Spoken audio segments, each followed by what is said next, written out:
ഇങ്ങനെ ഒരു ദിവസം പേടിച്ചിട്ടാണ് ഉറങ്ങുന്നത്. ഇന്ന് ഷുഗർ കുറയല്ലേ എന്ന് വിചാരിച്ചിട്ടാണ് ഉറങ്ങൽ.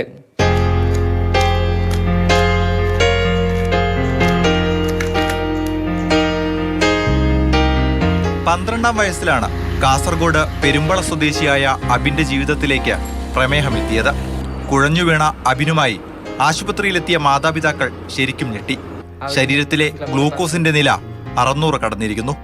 അന്ന് തൊട്ട് ഇന്നുവരെ അബിന്റെ ജീവിതം മുന്നോട്ടു പോകുന്നത് ഇൻസുലിന്റെ സഹായത്തോടെയാണ്. പഠനത്തിലൊന്നും വലിയ ശ്രദ്ധ ചെലുത്താൻ പറ്റുന്നില്ല. എന്താ വെച്ചാൽ ഇപ്പോൾ ക്ലാസ് എടുക്കുന്ന ടൈമിലായാലും ഒക്കെ ചില സമയത്ത് കുറഞ്ഞു പോകുന്നുണ്ട്. അപ്പോൾ കുറഞ്ഞു പോയാൽ അന്ന് ദിവസമേ പോയ പോലെയാണ്. പിന്നെ ഒന്നും ശ്രദ്ധിക്കാൻ പറ്റുന്നില്ല. പിന്നെ അതൊന്ന് ശരിയായിട്ട് വരണമെങ്കിൽ കുറേ സമയം എടുക്കും.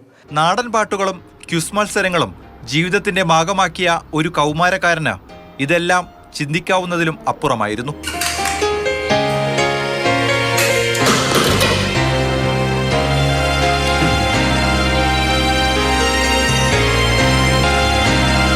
വർഷങ്ങളോളം നീണ്ടു നിൽക്കുന്ന ചികിത്സ ആ നിർധന കുടുംബത്തിന്റെ നട്ടെല്ല് തന്നെ തകർത്തു.